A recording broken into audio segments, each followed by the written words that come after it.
Hello, my dear students. I hope you all are well and taking care of you by staying at home. So let's start our chemistry class. आज का जो हमारा lecture है वो भी fundamentals ही हैं जो कि कमिंग टॉपिक्स के लिए बहुत ज़्यादा रिक्वायर्ड है।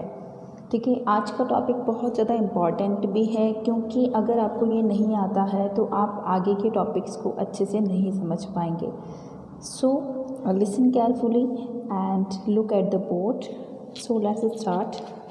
सबसे पहले हम बात करते हैं इसके बारे में। थोड़ा बहुत मैं स्टार्टिंग में भी बता चुकी हूँ लेकिन हम दोबारा बात कर रहे हैं यहाँ पर कि हमारी जो नेचर है, नेचर में एलिमेंट्स प्रेजेंट है। एलिमेंट्स क्या होते हैं? जो कि सिंगल टाइप ऑफ एटम से मिलकर बने होते हैं। ऐसे सब्सटेंस जो सिंगल टाइप ऑफ एटम से मिलकर बने होते हैं वो क्या कहलाते हैं? एलिमेंट कहलाते हैं।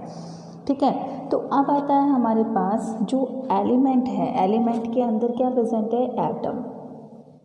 एटम क्या है? Smallest substance of anything. ठीक है, दैट इज एटम। तो वो एटम है हमारे पास। तो smallest substance of anything is atom. अब atom is consist of proton and neutron.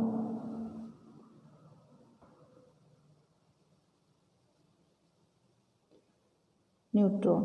ठीक है, एलिमेंट्स किससे मिलकर बना होता है? प्रोटॉन एंड न्यूट्रॉन से मिलकर बना होता है। सॉरी, एटम किससे मिलकर बना होता है? Proton and neutron. तो ये हमारे पास एटम है। एटम का centre part of the atom is nucleus. Nucleus के अंदर प्रेजेंट होते हैं प्रोटॉन एंड न्यूट्रॉन। ठीक है, अब हम बात करते हैं एटॉमिक नंबर। एटॉमिक नंबर हमारी नेचर में कितने एलिमेंट्स प्रेजेंट हैं? 118। अब तक डिस्कवर किए जा चुके हैं 118 एलिमेंट। ठीक है, उन 118 एलिमेंट को उनके एटॉमिक नंबर के असेंडिंग ऑर्डर में हमने क्या किया है? अरेंज किया है, जिसको कि हम बोलते हैं पीरियोडिक टेबल। तो पीरियोडिक टेबल में एटॉमिक नंबर के अकॉर्डिंग अरेंज किया है। तो अब क्वेश्चन आता है हमारे पास कि एटॉमिक नंबर होता क्या है? क्या है एटॉमिक नंबर? तो number of proton. Atomic number क्या है? Number of proton in an atom. किसी एटम में कितने प्रोटॉन प्रेजेंट है वही उसका क्या कहलाएगा? एटॉमिक नंबर कहलाएगा। ठीक है, जैसे कि अगर किसी एटम है उसके अंदर एक क्या प्रेजेंट है? प्रोटॉन है, तो उसका एटॉमिक नंबर क्या होगा? एटॉमिक नंबर क्या होगा? 1 ही होगा। ठीक है, अब आता है हमारे पास एटम में यहाँ प्रोटॉन एंड न्यूट्रॉन, इसके चारों ओर कौन चक्कर लगाता रहता है? इलेक्ट्रॉन्स। ठीक है, तो ये इलेक्ट्रॉन्स कितने होते हैं? जितने नंबर एक एटम में number of proton are equal to number of electrons. जितने प्रोटॉन हैं उतने ही क्या प्रेजेंट होते हैं? इलेक्ट्रॉन। अगर हमारे पास 18 प्रोटॉन हैं तो 18 ही क्या होंगे? इलेक्ट्रॉन होंगे। ठीक है, अगर हमारे पास 2 प्रोटॉन हैं तो हमारे पास 2 ही क्या होंगे? इलेक्ट्रॉन्स होंगे। ये चीज़ क्लियर हो गई आपको? ठीक है, आई होप हो गई होगी। अब आता है हमारे पास नेक्स्ट कि एटॉमिक नंबर की हमने बात कर ली। अब आता है एटॉमिक मास। ठीक है, एटॉमिक मास क्या है? Atomic mass. एटॉमिक मास क्या है? मास मतलब weight. Mass of an atom is called atomic mass. An atom, ठीक है, इज कॉल्ड एटॉमिक मास। तो एटॉमिक मास इसके बारे में हम बहुत अच्छे से स्टडी करेंगे कमिंग लेक्चर्स में, लेकिन अभी मैं जस्ट निकालने का तरीका बता रही हूँ मैं आपको कि एटॉमिक मास क्या होता है? Number of proton plus number of neutron. Neutron कहाँ पर प्रेजेंट होते हैं? ये प्रोटॉन एंड न्यूट्रॉन, इन दोनों का अगर हम सम कर दें तो वो क्या बन जाता है? एटॉमिक मास बन जाता है। ठीक है, तो यहाँ अगर मैं बात करूँ कि अगर किसी एक एटम है उसमें 2 तो क्या है? प्रोटॉन, और 3 क्या है? न्यूट्रॉन। ठीक है, तो उसका एटॉमिक मास क्या होगा, 2 + 3 = 5। ठीक है, ये उसका क्या हो जाएगा, एटॉमिक मास। तो एटॉमिक मास क्या हुआ, नंबर ऑफ प्रोटॉन और नंबर ऑफ न्यूट्रॉन का सम। ठीक है, अब आता है हमारे पास नेक्स्ट, एटॉमिक नंबर पढ़ लिया, एटॉमिक मास पढ़ लिया। अब आता है हमारे पास कि कैसे आप फाइंड आउट करोगे atomic mass. Atomic mass find करने का तरीका क्या है। एक तो तरीका ये वाला हो गया कि अगर आपको प्रोटॉन और न्यूट्रॉन पता है तो आप क्या करेंगे, उसको ऐड कर देंगे तो आपके पास क्या आ जाएगा, एटॉमिक मास आ जाएगा। लेकिन अगर आपके पास सिर्फ प्रोटॉन ही पता है, मतलब आपको एटॉमिक नंबर ही पता है, एटॉमिक नंबर अगर आपको पता है, एटॉमिक नंबर मतलब नंबर ऑफ प्रोटॉन, सिर्फ आपको नंबर ऑफ प्रोटॉन पता है तो आप कैसे निकालेंगे एटॉमिक मास। तो थोड़ा सा आपको ये ध्यान रखना है कि किसी भी एक एटम में प्रोटॉन से एक ज़्यादा या प्रोटॉन से एक या दो नंबर ज़्यादा क्या प्रेजेंट होते हैं, न्यूट्रॉन प्रेजेंट होते हैं। अब आता है कैसे फाइंड करेंगे। ये हो गया हमारे पास एटॉमिक नंबर। एटॉमिक नंबर क्या होता है, बार बार बोल रही हूँ मैं, आपको ध्यान रखना है कि atomic number means number of proton, और जितने प्रोटॉन होते हैं उतने ही इलेक्ट्रॉन प्रेजेंट होते हैं। तो एटॉमिक नंबर, मान लीजिए कि किसी भी एटम का एटॉमिक नंबर, किसी भी एलिमेंट का एटॉमिक नंबर कितना है, हमारे पास 2 है, तो उसका एटॉमिक मास जनरल फॉर्मूला बता रही हूँ, general atomic number equal to atomic number, या तो उसका एटॉमिक मास कितना होगा, 2 × एटॉमिक नंबर, या फिर 2 × एटॉमिक नंबर प्लस 1। या तो आप क्या करेंगे, अगर आपको एटॉमिक नंबर पता है तो उसको 2 से मल्टीप्लाई कर देंगे तो वो क्या आ जाएगा, एटॉमिक मास आ जाएगा। या फिर अगर कभी कभी ऐसा होता है कि एक नंबर ज़्यादा होता है, अगर हम ये मल्टीप्लाई करें एटॉमिक नंबर × 2 + 1, ये इसका क्या हो गया, एटॉमिक मास निकालने का फॉर्मूला हो गया। तो जनरल मेथड से आप ऐसे निकाल सकते हैं। जैसे कि हमारे पास यहाँ पर हो गया हीलियम। हीलियम का सिंबल क्या है, ये आपको लर्न करना है। ठीक है, हीलियम का सिंबल क्या है, He। तो इसमें नंबर ऑफ, इसका एटॉमिक नंबर क्या है, एटॉमिक नंबर क्या है, 2। नंबर ऑफ प्रोटॉन कितना है, 2। नंबर ऑफ न्यूट्रॉन भी कितना है, 2। तो इसका atomic mass of helium will be 2 + 2 = 4। ठीक है, तो हमारे पास ये वाला फॉर्मूला यहाँ पर अप्लाई होता है। अब आता है हमारे पास कि हम बात करें बोरोन की, इसका जो सिंबल होता है वो होता है B। इसमें प्रोटॉन कितने हैं, 5, और न्यूट्रॉन कितने हैं, 6। तो एक तो 5 + 6 कितना हो गया, 11। एक तरीका तो ये, लेकिन अपन को तो न्यूट्रॉन पता ही नहीं है। ठीक है, तो फिर कैसे निकालेंगे, सिर्फ क्या पता है आपको, प्रोटॉन, मतलब एटॉमिक नंबर ही पता है आपको, तो फिर आप कैसे निकालोगे, 5 × 2। तो यहाँ पर एटॉमिक नंबर को हमने किससे मल्टीप्लाई कर दिया, 2 से, तो कितना आ गया, 10 + 1, तो यहाँ पर कितना आ गया, 11। तो कुछ एलिमेंट में ये आपको लर्न हो जाएगा। जैसे जैसे हम केमिस्ट्री में आगे बढ़ेंगे तो आपको पता लगता जाएगा कि किस में एक प्लस करना है और किस में सेम रखना है। ठीक है, लेकिन जनरल फॉर्मूला आपको ये दोनों ही है। अगर आप सिर्फ ये भी करते हो तो सिर्फ आपका आंसर एक ही नंबर कम आएगा, तो आपको ये चीज़ ध्यान रखनी है। क्लियर हो गया किस तरीके एटॉमिक नंबर क्या होता है, एटॉमिक मास क्या होता है, और एटॉमिक मास हम किस तरीके से निकालेंगे, क्योंकि एटॉमिक मास का कमिंग लेक्चर्स में बहुत ज़्यादा इम्पॉर्टेंट रोल है।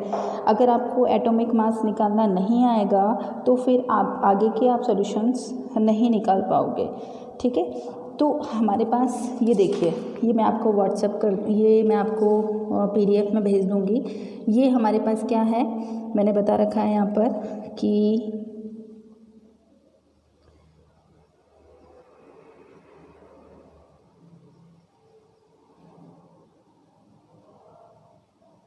ये हमारे पास यहाँ पर टेबल है, ठीक है, जिसमें कि 1 to 21 तक एलिमेंट है हमारे पास। एटॉमिक नंबर है, मतलब नंबर ऑफ प्रोटॉन क्या है, जितना एटॉमिक नंबर उतना ही नंबर ऑफ प्रोटॉन। यहाँ पर 2 2 3 3 एटॉमिक नंबर क्या है 3, तो नंबर ऑफ प्रोटॉन भी क्या है 3 और नंबर ऑफ इलेक्ट्रॉन भी क्या है 3, ठीक है। तो ये सेम रखना है आपको। नंबर ऑफ न्यूट्रॉन, देखो न्यूट्रॉन चेंज होते जा रहे हैं, neutron can be very, but atomic number और प्रोटॉन और इलेक्ट्रॉन हमेशा क्या रहेंगे, सेम रहेंगे। और ये एटॉमिक मास दिया हुआ है। जनरल फॉर्मूला हमारा यही वाला अप्लाई होता है इसमें, ये जो एटॉमिक मास दिया हुआ है आप चेक कर लेना।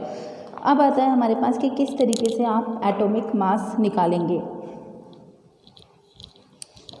एटॉमिक मास निकाल सकते हैं आप किसी भी चीज़ का, किसी भी एलिमेंट का एक एटम दिया है, उसका अगर आपको एलिमेंट का एटॉमिक नंबर पता है तो आप एटॉमिक मास निकाल सकते हैं। अब आता है हमारे पास molecular mass.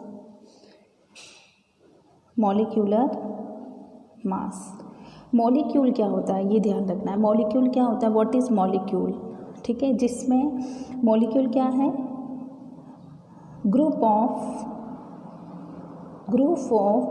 2 and more than 2 atoms, ठीक है, 2 या 2 से ज़्यादा, ठीक है, एटम्स का जो ग्रुप होता है वही क्या कहलाता है, मॉलिक्यूल कहलाता है, मॉलिक्यूल कहलाता है, ठीक है, 2 या 2 से ज़्यादा एटम्स का ग्रुप। तो यहाँ पर अगर मैं बात करूँ नाइट्रोजन, N2, नाइट्रोजन, ये क्या है, यहाँ पर कितने एटम प्रेजेंट है, नाइट्रोजन प्लस नाइट्रोजन, तो क्या बना लिया N2। तो यहाँ पर नाइट्रोजन के 2 एटम्स प्रेजेंट हैं, इसलिए ये क्या हुआ, एक मॉलिक्यूल हुआ। तो यहाँ पर अगर मैं बात करूँ नाइट्रोजन, तो नाइट्रोजन का एटॉमिक नंबर किसका, नाइट्रोजन का कितना होता है 7, ठीक है। अब मैं इसका क्या निकालूंगी, पहले एटॉमिक मास निकालूंगी, तो 7 × 2 कितना आ गया 14, मेरे पास क्या आ गया, ये एटॉमिक मास किसका, नाइट्रोजन का। अब मेरे पास नाइट्रोजन का मॉलिक्यूल है, मीन्स मेरे पास 2 नाइट्रोजन प्रेजेंट है, तो ये एक नाइट्रोजन का एटॉमिक मास आया, एटॉमिक मास ऑफ नाइट्रोजन, ठीक है। तो molecular mass of nitrogen, 2 nitrogen हैं, तो इस एक के मास को मैं किससे मल्टीप्लाई कर दूंगी, 2 से। अगर 3 होते तो 3 से मल्टीप्लाई कर देती, 4 होते तो 4 से। यहाँ पर मेरे पास 2 ही नाइट्रोजन हैं, इसलिए मैं इसको 2 से मल्टीप्लाई कर दूंगी, 2 × 14, तो मेरे पास क्या आ गया 28। तो molecular mass of the nitrogen is 28।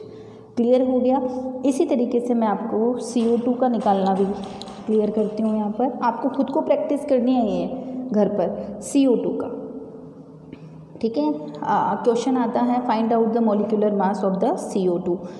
तो पहले आपको देखना है कार्बन का, तो कार्बन का जो एटॉमिक मास है, एटॉमिक नंबर है वो कितना है 6, एटॉमिक नंबर क्या है इसका 6, तो इसका एटॉमिक मास, ये हो गया एटॉमिक नंबर, और इसका एटॉमिक मास जो है वो कितना हो जाएगा 12, ठीक है। एक कार्बन का एटॉमिक मास कितना होता है 12, 2 × 6 कितना आ गया 12। अब आ गया ऑक्सीजन, ऑक्सीजन का एटॉमिक नंबर होता है 8, तो क्या आ गया 2 × 8 विल बी 16। एक ऑक्सीजन का कितना है 16, तो हमारे पास यहाँ पर अगर हम CO2 का निकालना है तो एक तो हमारे पास क्या कार्बन है, ठीक है, atomic mass of 1 carbon, atomic mass of 1 carbon plus atomic mass of 2 oxygen, ठीक है। ऑक्सीजन कितने हैं यहाँ पर 2, इसलिए हमने क्या लिया 2 ऑक्सीजन। तो atomic mass of 1 carbon is 12। Atomic mass of एक ऑक्सीजन का एटॉमिक मास कितना है 16, तो 2 ऑक्सीजन का कितना होगा 2 × 16। तो टोटल हमारे पास कितना आ गया 12 + 32 4 4। तो हमारे पास ये आंसर आता है। तो इस तरीके से आप निकाल सकते हैं किसी भी मॉलिक्यूल का मॉलिक्यूलर मास आप निकाल सकते हैं, ठीक है। तो आपको ये घर पर प्रैक्टिस करनी है। आप निकालेंगे CuSO4 का, CaCO3 का, copper sulphate, calcium carbonate, CO का, H2O का, ये क्या है कार्बन मोनोऑक्साइड, ये क्या है वाटर मॉलिक्यूल, NaCl का। यहाँ पर NaCl में जो Na का होता है वो कितना होता है 23, और क्लोरीन का कितना लेंगे आप 35.5, ठीक है। ये ध्यान रख लेना यहाँ पर। ये वैल्यूज़ आप ये वैल्यूज़ आप पुट करेंगे इसमें। तो ये इन 5 के आपको निकालने हैं, ठीक है। घर पर आप प्रैक्टिस करेंगे। नेक्स्ट वीडियो के लिए आज का वीडियो बहुत ज़्यादा इम्पॉर्टेंट था, क्योंकि नेक्स्ट लेक्चर के लिए ये बहुत ज़्यादा एसेंशियल था आप लोगों के लिए। एटॉमिक मास और मॉलिक्यूलर मास किस तरीके से फाइंड आउट करते हैं, ठीक है। Till then take care of you my students.